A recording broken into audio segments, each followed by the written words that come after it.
Buenos días a todos. El día de hoy me encuentro con Ali Calderón, poeta, crítico literario y además maestro en literatura mexicana. Nació en la Ciudad de México en 1982. Ha colaborado con artículos y poemas en Alforja, Dos Filos, Revista de Literatura Mexicana Contemporánea, En El Paso y Tierra Adentro.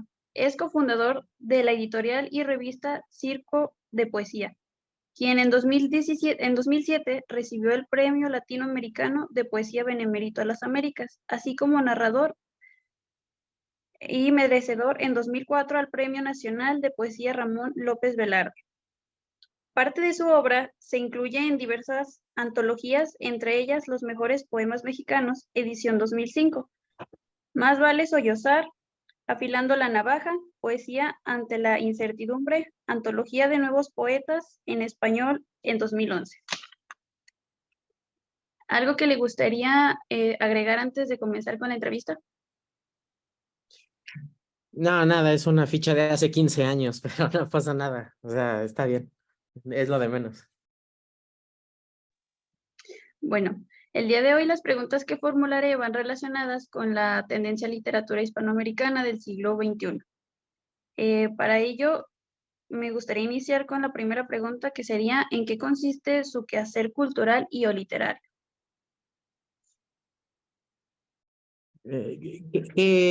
Estamos en licenciatura, ¿verdad? Es un trabajo para licenciatura. ¿Y qué clase es? Perdón, ¿qué asignatura es? Tendencias de literatura del siglo XXI. Ah, ok. Bueno, eh, bueno, yo me llamo Ali Calderón y entonces a mí me interesa fundamentalmente la poesía y trabajo con la poesía o para la poesía, pues 24/7, ¿no? ¿En qué sentido?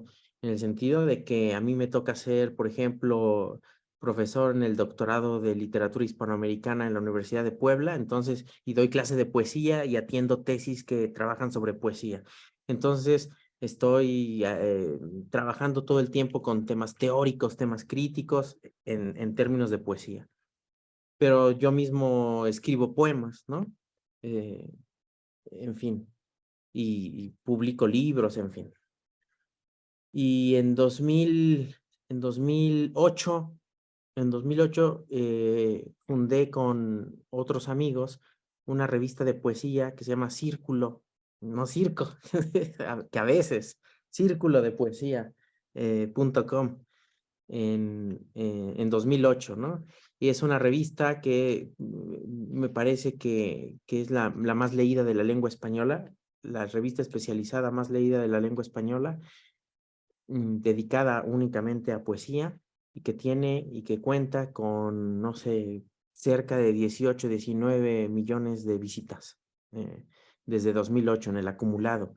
El mes pasado tuvimos 130,000 visitas y es una revista donde tratamos de colocar a muchísimos autores del español, no solo de México, sino del español, y donde trabajamos muchas traducciones, muchísima traducción, y donde estamos también interesados en poner poética, es decir, ideas estéticas contemporáneas. Es decir, es un sitio donde confluye el pensamiento poético de nuestros días, ¿no? Y yo estoy muy orgulloso de esa revista porque se ha convertido también en una base de datos para entender qué es el ejercicio de la poesía hoy, ¿no? Eso por un lado. Desde 2014, con mis amigos también, nos dedicamos a hacer libros también, ¿no? No solo en digital, no solo los libros digitales, la circulación digital de la revista, sino libros impresos y en 3 sellos. Un sello que se llama Valparaíso México, otro sello que se llama Visor México. Hacemos libros con Visor, que es la gran editorial de la poesía en lengua española, y Círculo de Poesía Ediciones. Y tenemos sobre 150 libros desde 2014, ¿no? Inventamos un sistema de distribución, una librería en Ciudad de México, y nuestros libros se pueden encontrar, digamos, con facilidad en una Gandhi, en un Péndulo, en Gonville, que son hacia el norte del país. Es decir, tratamos de que los libros estén y se vean.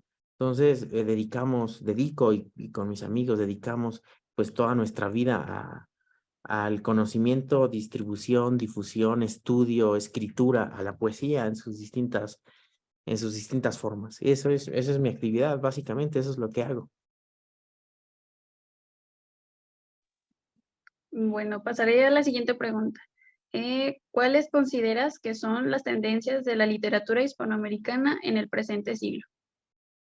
En el siglo XXI. Bueno, yo primero creo que el adjetivo hispanoamericano, que siempre es problemático. ¿Qué es lo hispanoamericano? ¿Lo hispanoamericano incluye a lo español o solo incluye a lo latinoamericano?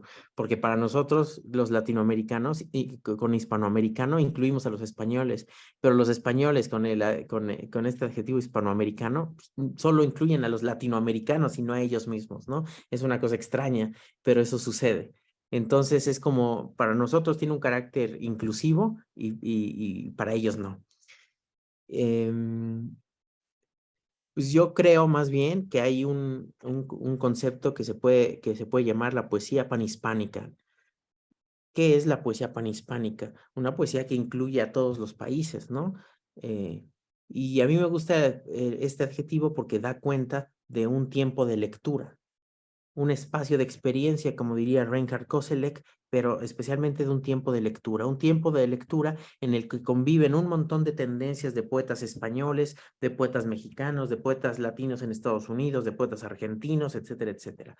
Entonces, tendencias, lo que yo veo en tendencias es, bueno, veo muchas, porque es un tema que además me interesa, pero, por ejemplo, de 1996 a esta parte se ha publicado, bueno, en 1996 se publicó un libro muy importante que se llamaba El Medusario, que es una antología de poesía neobarroca, publicada en el Fondo de Cultura Económica y reeditada recientemente en una editorial chilena que se llama RIL, pero fue un libro muy importante porque volvía a la escritura de una literatura de la dificultad, donde pensamos que lo difícil es estimulante, una poesía del significante, una poesía del riesgo formal, una poesía expansiva, de máquina textual, de mucha verbosidad, es decir, de filigrana lingüística, filigrana verbal, y esa es una tendencia que del 96 a esta parte no ha dejado de estar presente, ¿no?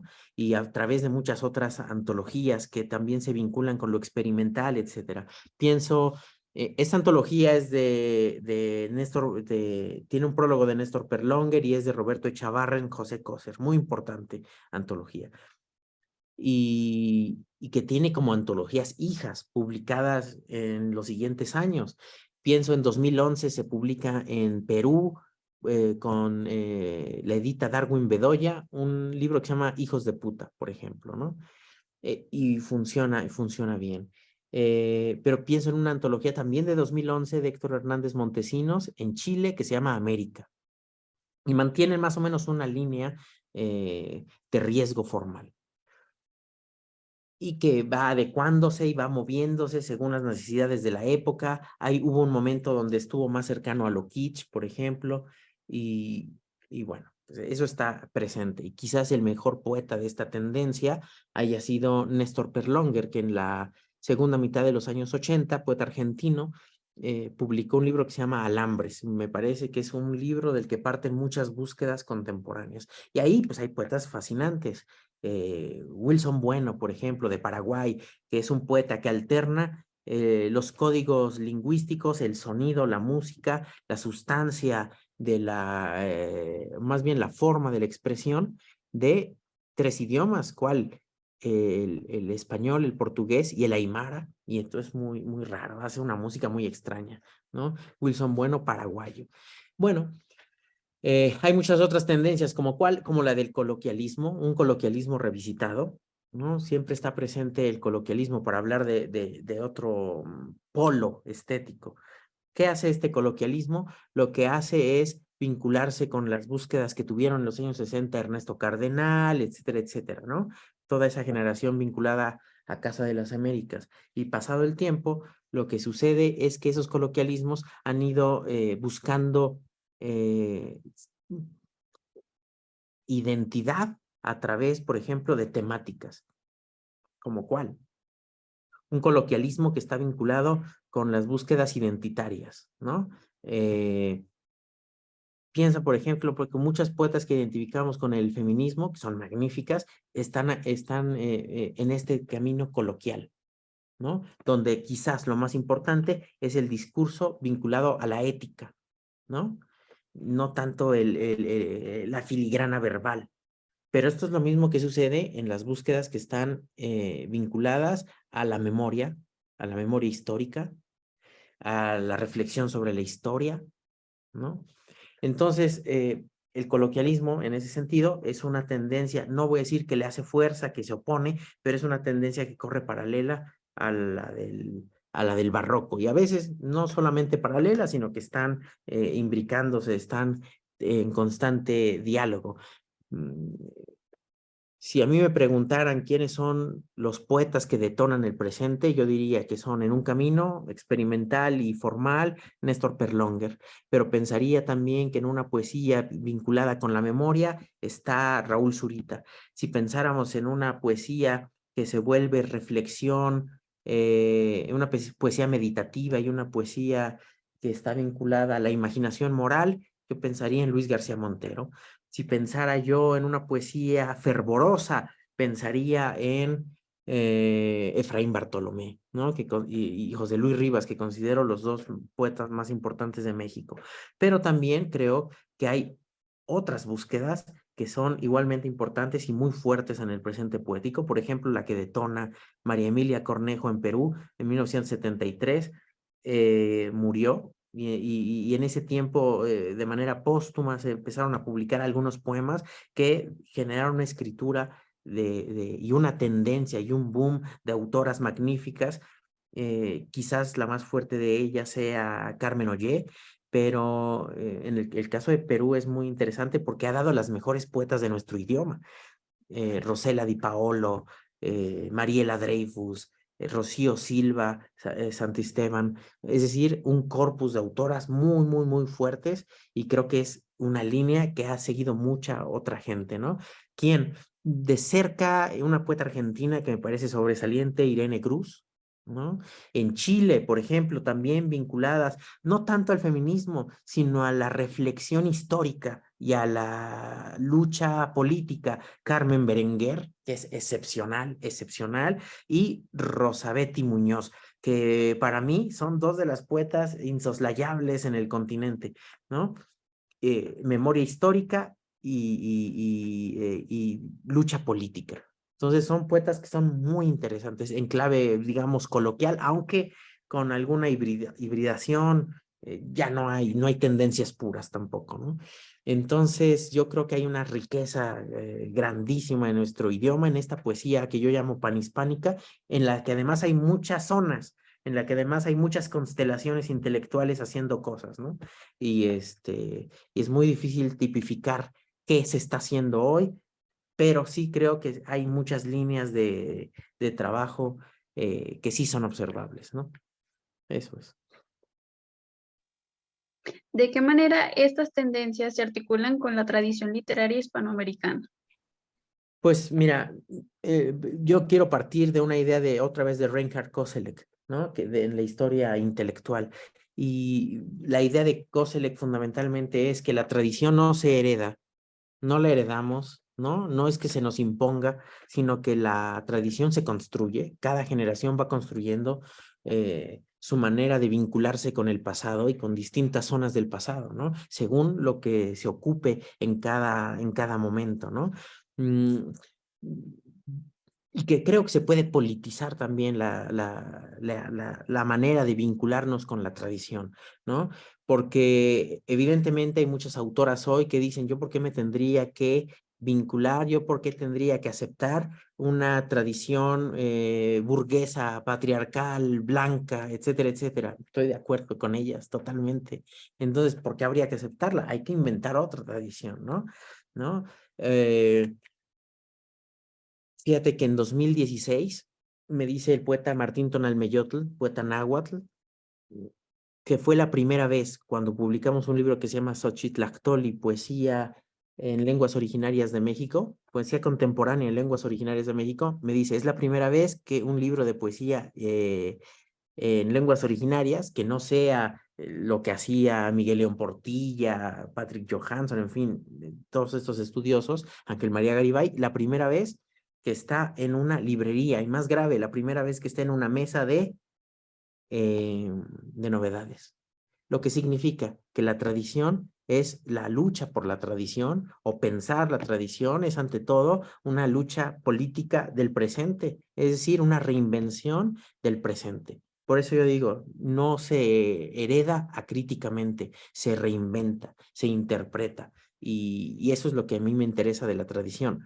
Fíjate, entre las cosas que hago con mis amigos es festivales de poesía.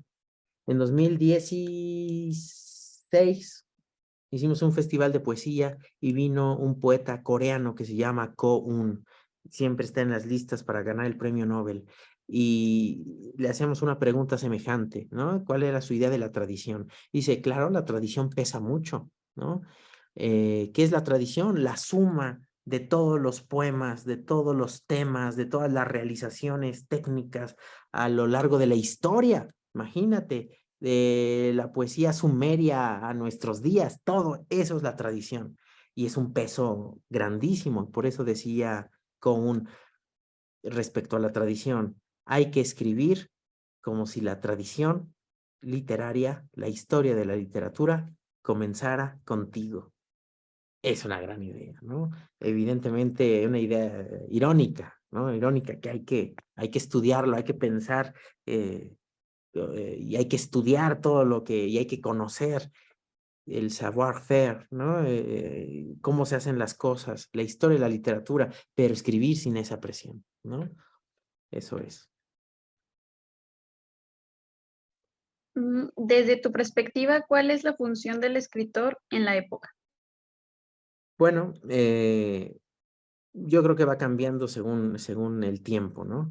Eh, en un momento, Octavio Paz piensa que la moral del escritor es escribir bien. La única moral del escritor es escribir bien. Si nosotros pensamos en el siglo XIX, pero también en el siglo XVI, en fin, eh, ¿de qué se trata la poesía? La poesía y la literatura tienen un carácter didáctico, ¿no? Por supuesto, tiene un carácter didáctico. Y ese carácter didáctico es el que le resta a Octavio Paz, ¿no? Que dice, no, no, no, la única moral del escritor es escribir bien. En nuestros días, yo creo que se puede pensar desde muy distintos lugares y que la poesía, si bien no tiene una utilidad, si bien está mal visto que uno diga que la poesía sirve para algo o que tiene una responsabilidad social y que, digamos, nos pesa todavía el debate del arte por el arte, etcétera, etcétera, yo creo que cada vez hay más autores que están vinculando su trabajo, que están dedicando su trabajo a la reflexión sobre la historia, a la reflexión sobre la política, a la reflexión sobre la catástrofe ecológica, ¿no? Entonces, hay un montón de autores en nuestros días que están haciendo una poesía que piensa la catástrofe. ¿Cómo llegamos a esta catástrofe, no? Dice Walter Benjamin que siga sucediendo lo que viene sucediendo es la catástrofe, es decir, un estado de excepción continuada. Pero pensemos en México con las condiciones de pobreza, de marginación, es que es imposible voltear a otro lado. Yo veo un montón de libros que hablan sobre psiquiatras austriacos, sobre físicos norteamericanos, sobre temas que están tan lejos del mundo real que se vive y que la literatura, que también es una forma de escape y hay que pensar muchas otras cosas, sí, pero fundamentalmente la literatura no tendría que escapar del mundo ante el que se está, ante el que se está.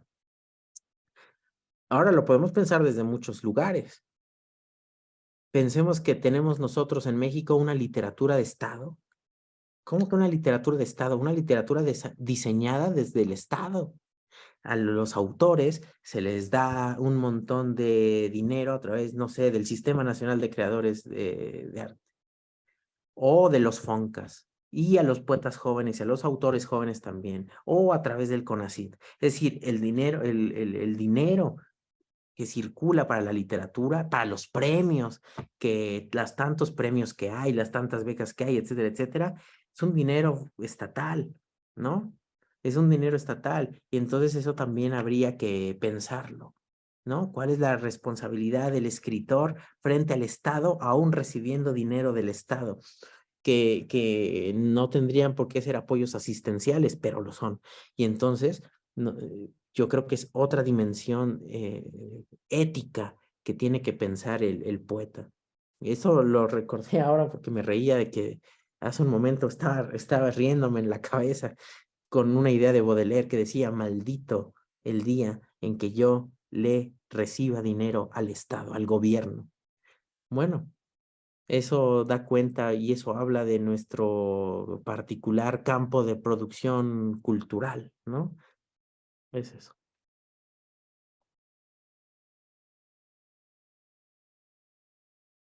Ay, no escucho. El micrófono, yo creo.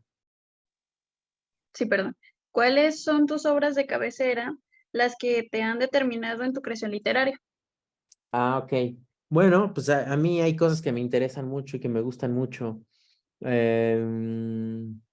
Eso va cambiando, ¿eh? Va cambiando porque la lectura y la relectura, la lectura y luego la relectura te cambian tus percepciones y lo que te gustaba en un momento te deja de gustar.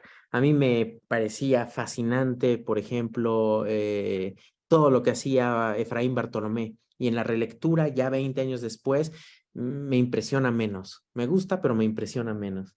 Efraín Bartolomé yo lo recomendaría siempre para alguien que quiere vincularse a la poesía o leer poesía. No, pero a mí siempre me ha gustado Ernesto Cardenal, el Ernesto Cardenal del Estrecho Dudoso. Sí, de epigramas, pero sobre todo el del Estrecho Dudoso, el que piensa la historia, el que rarifica su lenguaje. Ese me encanta. Me encanta Néstor Perlonguer de Alambres, ¿no? Que es lírico, pero es súper barroco, ¿no? Me gusta la intensidad constructiva de Néstor Perlonguer. Me gusta, yo te decía, la imaginación moral de Luis García Montero, la capacidad que tiene para pensar el día a día, los pequeños hallazgos, la observación en calma. Eso me parece muy, muy bueno, ¿no? En autores que tienen sobre 70 años, 60 y tantos, 70 años, son ellos, ¿no? Pero, bueno, Cardenal evidentemente tenía, digamos, es del 25, pero yo sí soy de una generación a la que no le avergüenza decir que Octavio Paz es muy importante, ¿no? A mí me parece que es un poeta fuera de serie en distintos momentos, en Piedra de Sol, evidentemente, La Estación Violenta, todo lo que hizo en los años 50 me parece altísimo, pero un poeta que nos enseña sobre todo que hay que cambiar, que ante el riesgo de repetirte, mejor cambiar, mejor arriesgar, mejor ir por otros caminos, y un poeta de una lucidez extraordinaria, ¿no? Y un poeta que se permite escribir blanco, súper experimental, un libro encuadrado en una literatura, en una teoría, digamos, de la indecidibilidad, ¿no? De muchísima experimentación, pero que después se permite no desdecirse, sino andar otros caminos, como cuáles, como el de la autobiografía en Pasado en Claro, ¿no? Es decir, se permite hacer todo. Y esa es una enseñanza. Paz es insoslayable. Eh, Me gusta leer poesía en otras lenguas, ¿no? Poesía extranjera me interesa. Me interesa que se pueda traducir y que podamos tener acceso a autores como Adam Zagajewski, que polaco, o como Dodó, poeta brumoso chino, que es excepcional. Eh, pero también creo, y este lo decía hace un momento, que a mí la gran lección de poesía que he tenido en los últimos años me la han dado muchas autoras, ¿no? Carmen Berenguer te decía, evidentemente a mí me gusta más El Camino de Blanca Varela, y más jóvenes, Carmen Ollé, Carmen Berenguer, Rosabetti Muñoz, y jóvenes, fíjate, a mí me gusta mucho la poesía española de Raquel Lanceros, pero la poesía española, ay, se me fue el nombre de esta autora, que es la autora de, ahora te lo voy a decir, Elena Medel, es Elena Medel, me gusta la poesía de Elena Medel.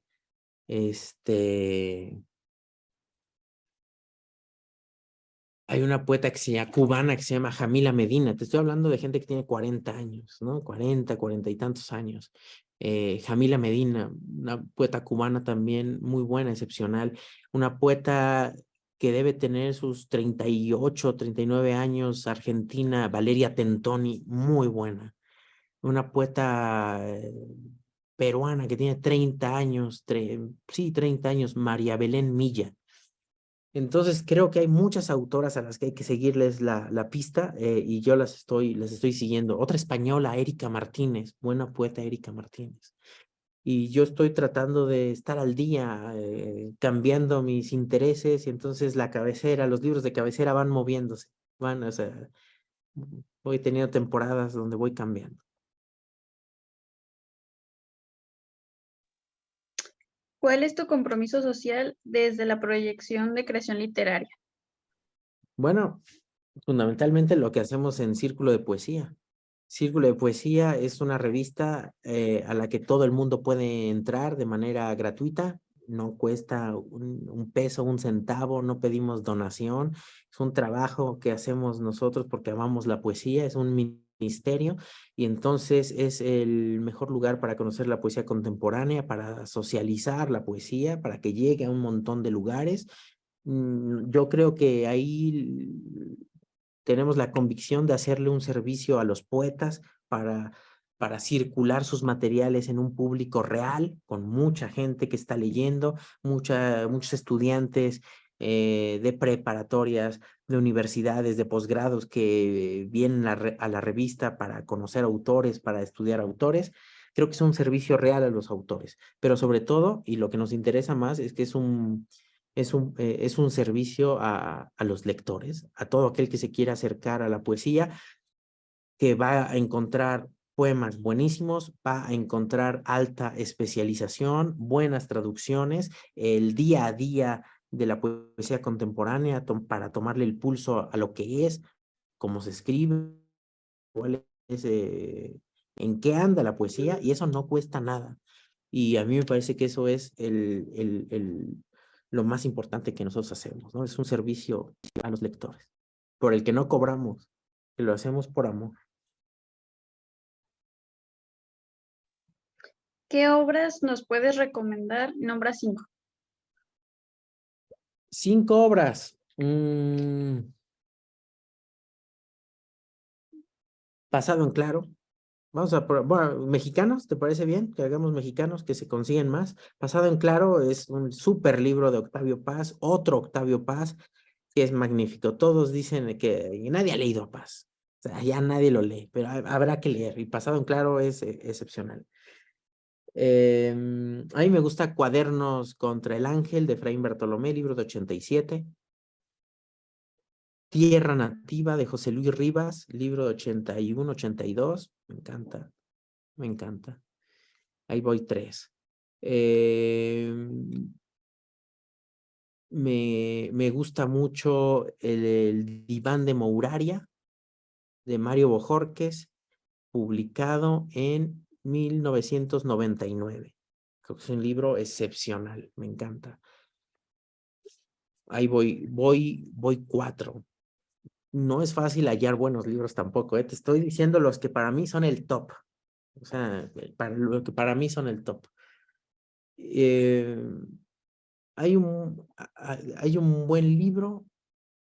Bueno, este es un hallazgo reciente, fíjate. La semana pasada leí un libro y me gustó mucho, de un poeta de Chiapas, de 81, nacido en 81, que se llama René Morales, que se llama Nieve, sobre una epidemia de SIDA en Tonalá, Chiapas, en 1993-94. Magnífico libro, como con estructura documental excepcional. Excepcional libro, ¿no? Muy bien hecho. En tema centroamericano, me parece que es lo mejor que se ha hecho en México. No es tan publicitado, pero es excepcional. Yo te diría, por ejemplo, que habría que leer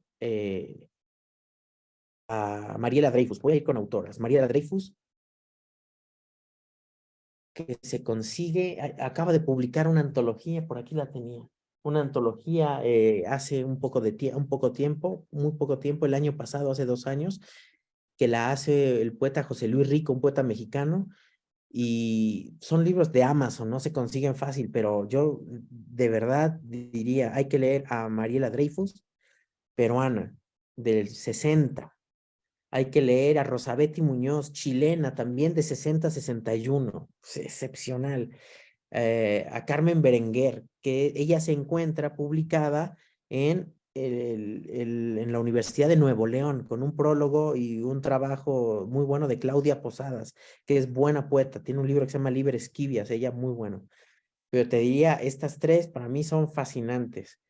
Eh, Carmen Ollé, que se puede encontrar en PDF, que está circulando el PDF en la red. Noches de Adrenalina, que es un clásico de clásicos. Yo creo que son libros que hay que tener ahí. Y en México se consigue la poesía de Raquel Lanceros, hay una antología de la poesía de Raquel Lanceros que se consigue y se consigue más o menos fácil. Ahora, poetas jóvenes o muy jóvenes, yo diría que hay muchos buenos poetas, ¿no? Jóvenes, pero gente de los 90, por ejemplo, para hablar de gente muy joven, más cercana a la edad que tienen ustedes. Mm, Mariel Damián, Mariel Damián, que es de 93, me parece. Mariel Damián, hay un poeta que que escribe en zapoteco, en Didatzá, ¿no? Que es Mushe, que se llama Elvis Guerra, excepcional. Para mí, Elvis Guerra es de verdad un hallazgo de la literatura mexicana y es fascinante. Y yo creo que ellos dos tienen mucha onda. Ahora, hay poetas muy publicitados y que escriben muy bien, como Orlando Mondragón, que es también de 93.